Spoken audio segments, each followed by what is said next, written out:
Hello friend, good evening. Welcome to my channel home science by Kanaujia ma'am. Channel में आपका स्वागत है। अगर आप मेरे चैनल पर नए आए हैं तो चैनल को सब्सक्राइब, लाइक एंड शेयर करना ना भूलें। और जो बच्चे हमारे साथ जुड़कर यूपीटीजीटी पीजीटी की तैयारी करना चाहते हैं होम साइंस से संबंधित, वो हमारे चैनल को सब्सक्राइब कर लें। हम थ्योरी सेशन लाने वाले हैं 1 नवंबर से जल्द से जल्द। जो बच्चे फ्री में निःशुल्क पढ़ना चाहते हैं, जिनके पास इतना पैसा अफोर्ड करने की क्षमता नहीं है, मैं उनके लिए उपलब्ध हूँ और वो हमारा चैनल सब्सक्राइब कर ले। तो हम ये क्वेश्चन पेपर जो है हल कर रहे हैं यूपी पीजीटी का 2021 का पेपर है।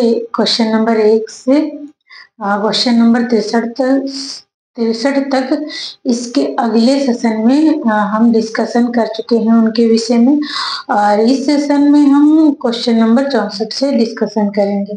तो क्वेश्चन नंबर हमारा 64 कह रहा है, कौन सी प्रिंटिंग साधारणतया 500 मीटर से 5000 मीटर तक के कपड़े पर की जाती है।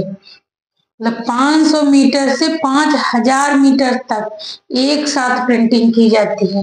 वो कौन सी प्रिंटिंग है? बाटिक प्रिंटिंग है, बी कह रहा है ब्लॉक पेंटिंग है, सी कह रहा है स्क्रीन पेंटिंग है, डी कह रहा है इनमें से कोई नहीं। तो हमारा आंसर जाएगा सी, स्क्रीन पेंटिंग जो है 500 मीटर से लेकर 5000 मीटर तक एक साथ कपड़े पर मशीन में की जाती है।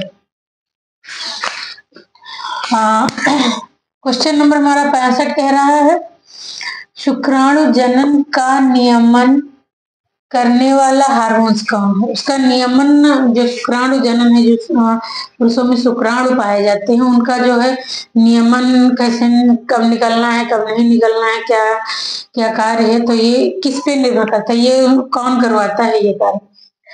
कौन सा हार्मोन्स पे निर्भर करता है? तो ए कह रहा है इंसुलिन, बी कह रहा है ग्लूकेगॉन, सी कह रहा है थायराइड, डी कह रहा है एंड्रोजन। तो हमारा आंसर जाएगा डी, एंड्रोजन जो है शुक्राणु, ये पुरुष प्रधान हार्मोन्स है, मतलब लिंग को प्रदर्शित करता है ना। ये स्पेशल पुरुषों में पाया जाता है हार्मोन्स एंड्रोजन, शुक्राणु का नियमन करता है। और इंसुलिन जो है कार्बोहाइड्रेट को पचाने में, उसको अवशोषण करने में सहायता करता है। और ग्लूकेगॉन, जब हम खाना नहीं खाते हैं, हमारी बॉडी या लीवर में जो भी ग्लूकोज है ग्लाइकोजन के रूप में इकट्ठा है, उसे तोड़ता है ग्लूकोज ग्लाइकोजन से ग्लूकोज में तोड़ता है जब, तो यही ग्लूकेगॉन जब हार्मोन निकलता है तब ये प्रक्रिया होती है और हमें ऊर्जा मिल जाती है। इससे हम खाना नहीं खाते तभी हम ऊर्जा फील करते हैं और कहते हैं हमारी भूख मर गई, पर ऐसा होता कुछ नहीं। हमारे अंदर जो ऊर्जा इकट्ठा होती है वो हम ले लेते हैं, उसके बाद अगर नहीं लेंगे तो आप समझ सकते हैं क्या स्थिति हो सकती है। और जो थायराइड है, थायराइड ग्लैंड जो है थायरॉक्सिन हार्मोन्स निकलता है। ये इसके लिए जिम्मेदार है वृद्धि और थायराइड को मेंटेन करने में, है ना। क्वेश्चन नंबर 66 कह रहा है, किस अवस्था को तूफान तथा तनाव की अवस्था कहा जाता है? तो क्वेश्चन हमारा ये कह रहा है कि ऐसी कौन सी अवस्था है जिसे हम तनाव और तूफान की अवस्था कहते हैं। और ये किसने कहा है, ये किसके शब्द हैं? तो स्टर्नले हॉल के शब्द। स्टर्नले हॉल ने बताया है कि तनाव एंड तूफान की अवस्था है ये।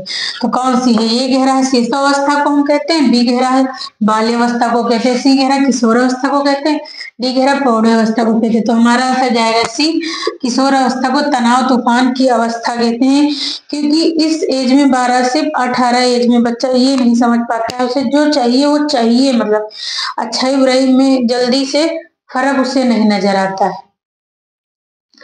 और अगर बच्चा अच्छाई की तरफ निकल गया तो अच्छाई की तरफ ही रास्ता उसका मुड़ जाता है, अगर बुराई की तरफ तो बुराई की तरफ जल्दी मुड़ना रास्ता नहीं है। इसीलिए कहते हैं जैसे कि जनन अंगों के बारे में सोचना है, और ये सब बातें जो है परिवार में तो हम पूछ नहीं सकते हैं, नाम बताई जाती हैं, तो इसलिए बच्चे के मन में बहुत सारी बातें चलती रहती हैं। इसीलिए स्टैनले हॉल ने इस अवस्था को तनाव एवं तूफान की अवस्था कहा है, किशोर अवस्था को। क्वेश्चन नंबर 67 कह रहा है कोलेस्ट्रम में अधिक मात्रा में पाया जाता है। कोलेस्ट्रॉल में अधिक मात्रा में क्या पाया जाता है? बहुत बच्चे इसमें कंफ्यूज हो जाते हैं। कोलेस्ट्रम और कोलेस्ट्रॉल, कोलेस्ट्रॉल से हमारे हृदय की जो धड़कन है उसका जो है संबंध होता है धड़कन से। कोलेस्ट्रॉल बस ला और माँ का अंतर है बस। कोलेस्ट्रम एक जो है एंटीबॉडीज है ना, प्रतिरोधक क्षमता को एक्टिव करता है। तो कोलेस्ट्रम में अधिक सबसे मात्रा में क्या पाया जाता है? तो ये कह रहा है विटामिन ए पाया जाता है, बी कह रहा है विटामिन बी, और सी कह रहा है खनिज लवण, और डी कह रहा है लौह तत्व। तो हमारा आंसर जाएगा जो विटामिन ए है इस कोलेस्ट्रम में अधिक मात्रा में पाया जाता है। और ये कब पाया जाता है? जब माँ का पहला पीला दूध निकलता है 3 दिन तक, हम उसी में इम्यूनिटी पावर जो है सबसे ज्यादा होती है। वो बच्चे को जरूर पिलाना चाहिए, जिससे उसकी ग्रोथ, मानसिक विकास, शरीर विकास, हर प्रकार का विकास होता है। और प्लस उस पे जो है बीमारियों का जल्दी से असर, जिसकी इम्यूनिटी पावर मजबूत है उसे बीमारियों का भी अधिक सामना नहीं करना पड़ता है ना। ये इम्यूनिटी पावर को मजबूत करता है।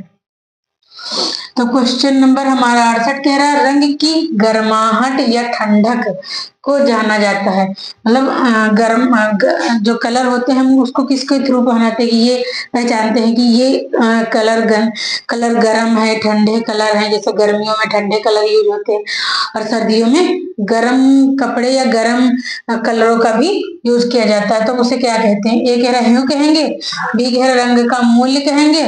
रंग का मूल तो हल्कापन और गाढ़ापन को प्रदर्शित करता है। रंग की तीव्रता या तो चमकपन तय करता है। और डी कह रहा है इनमें से कोई नहीं। तो हमारा आंसर जाएगा ह्यू। हम इसको ह्यू कहेंगे गर्माहट एंड ठंडाहट की। ये जो व्हाइट जैसे कलर है वो ठंडा कलर है ना, और व्हाइट है, हरा है ना, ये ठंडे कलर है। और जैसे कि काला है, लाल है, बैंगनी है, नहीं नीला, ये सब गर्म रंग में आते हैं। पूर्ण अवस्था में प्रकुंचन दाब होता है। पूर्ण अवस्था में प्रकुंचन दाब, हमारा जो है जो हृदय है पहले सिस्टोल होता है फिर डायस्टोल होता है। तो सिस्टोल माने सिस्टोल में हृदय जो है सिकुड़ता है और प्रसार में या डायस्टोल में फैलता है। तो ये कह रहा है प्रसार है कितना, मतलब बूढ़ी जो प्रौढ़ अवस्था होती है उसमें कितना हो जाता है। तो ये कह रहा है 50 से 60 हो जाता है, जिसको हम बीपी कहते हैं। बी कह रहा है 70 से 80 हो जाता है। सी कह रहा है 80 से 90 हो जाता है। डी कह रहा है 110 से 125 हो जाता है।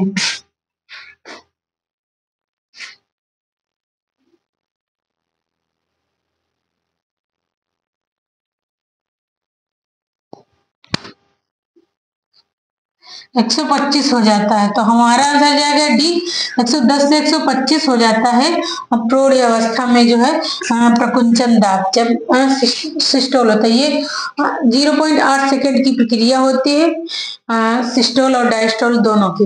एक होता है 0.3 सेकेंड का और एक होता है 0.5 सेकेंड का। तो जो सिस्टोल होता है वो 0.3 का होता है, टाइमिंग इसकी होती है सिस्टोल प्रक्रिया की। और डायस्टोल की मतलब फैलने की जो है 0.5 सेकेंड। क्वेश्चन नंबर हमारा 70 कह रहा है सामान्य अवस्था में रक्त में स्वायत्त रक्त कणिकाओं की संख्या होती है। तो स्वायत्त रक्त कणिकाओं की संख्या कितनी होती है? तो ए कह रहा है 6000 से 8000 तक होती है। बी कह रहा है 4000 से 6000 तक होती है। सी कह रहा है 10000 से 12000 तक होती है। डी कह रहा है 12 से 14000 तक होती है। तो हमारा आंसर जाएगा इनकी संख्या जो श्वेत रुधिर कणिकाएं में हीमोग्लोबिन नहीं पाया जाता, जिससे ये जो कणिकाएं होती हैं रंगहीन होती हैं, है ना। और इनकी संख्या होती है 6000 से 8000 तक संख्या होती है प्रतिदिन। समथिंग इनका टाइमिंग होता है, ये टाइमिंग कितने दिन जिंदा रहती है, 1 हफ्ता से शायद 15 दिन तक टाइमिंग होता है, इनका कार्यकाल होता है, डेड होती रहती है, न्यू बनती रहती है, इनको हम WBC कहते हैं। क्वेश्चन नंबर 71 कह रहा है योग्यता कौन सा साधन है। तो योग्यता जो है हमारे साधन 2 ही प्रकार के होते हैं, भौतिक और अभौतिक, जिसको मानवीय कह सकते हैं, मानवीय और अमानवीय। तो जो मानव के अंदर निहित होते हैं वो मानवीय साधन है, जो मानव के अंदर नहीं निहित है वो अमानवीय साधन या भौतिक साधन है। जैसे कि कुर्सी, मेज, मोबाइल, ये सब हमारे, ये पॉइंटर है ना, मैक बोर्ड, ये सब हमारे भौतिक साधन है, ना कि व्यक्तिगत साधन। व्यक्तिगत साधन जैसे कि योग्यता है, कौशल है, बुद्धि है ना, रुचि है, और बहुत सी चीजें हैं जो मनुष्य के अंदर पाई जाती हैं, खूबियां या कह सकते हैं, है ना, हम उन्हें व्यक्तिगत साधन कहते हैं। तो ए कह रहा है मानवीय साधन, हम योग्यता, हाँ क्वेश्चन कह रहा है योग्यता कौन सा साधन, हमने तो बता ही दिया।